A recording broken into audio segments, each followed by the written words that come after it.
Hi guys! Magandang buhay! So ngayon nga itutuloy natin yung kwento ko tungkol doon sa surprise na pagpunta namin ni Habi sa Trento, Italy dahil nga mayroong surprise si Habi sa akin.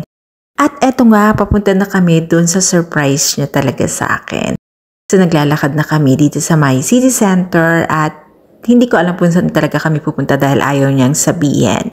So sa paglalakad namin ay nakarating kami sa station ng cable car or funicular. Kaya pala pinapabihis ako ni Habi ng medyo formal dahil pupunta nga kami at doon sa may tuktok ng bundok kung saan overlooking ang buong Trento, Italy. So ayan, nakasakay na kami nito guys ng cable car. Kuha ko ito habang papaakyat ang cable car sa taas at medyo sunset na nga yan. Kaya ganyan na ang kulay. Napakaganda guys pagmasdan ang view sa baba. Makita mo yung buong Adige Valley kung saan nga located itong Trento, Italy. At ganun din yung napakahabang Adige River. Adige River guys is the second largest river in Italy.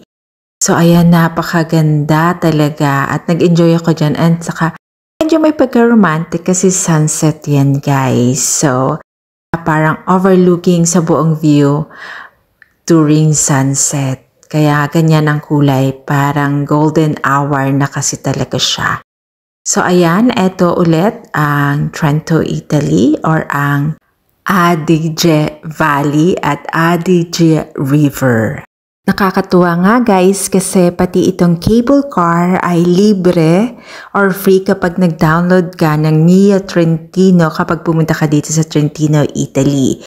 So kung magsistay ka sa isang hotel or Airbnb, i-download mo yung app nila na Mia Trentino at ang cable car and bus ay libre yung transportation, public transportation mo dito sa Trento ay libre and discounted ka sa mga museums, 'di ba? Napakaganda. So sa mga lugar dito sa Italy na medyo rich ay ganyan, libre. At tingnan niyo naman guys itong view na to, napakaganda. So nakarating na nga kami dito sa tuktok ng bundok na to na overlooking sa buong Adige Valley at or Trento, Italy. And ayan nga ang view, napakaganda. Itong mahabang river na yun guys, yan ang Adige River. And yan nga ang aking amore.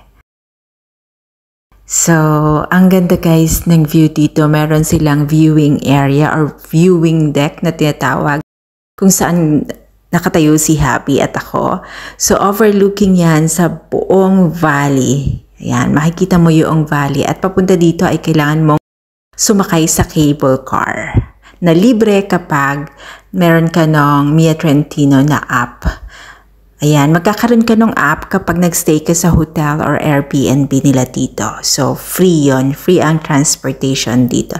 And eto nga ang Trento, Italy. Napakaganda guys. Ayan, kaya pag pumunta kayo dito sa Trento, huwag nyong i-miss pumunta sa Terrazza Panoramica di Sardegna. So, yun ang pangalan ng place na to guys. Or Busa degli Orsi. Kung aakyat kayo dito ng medyo late na, ay kailangang bumalik kayo bago mag 10:30 PM kasi 10:30 PM ang last trip pababa. And syempre, ninanamnam namin ni Habi ang bawat sandali habang pinapanood namin ang sunset sa napakagandang lugar na ito. At ang pinaka-surprise nga pala sa akin ni Habi ay abangan sa susunod na video. So yan lang muna guys for today. Thanks for watching.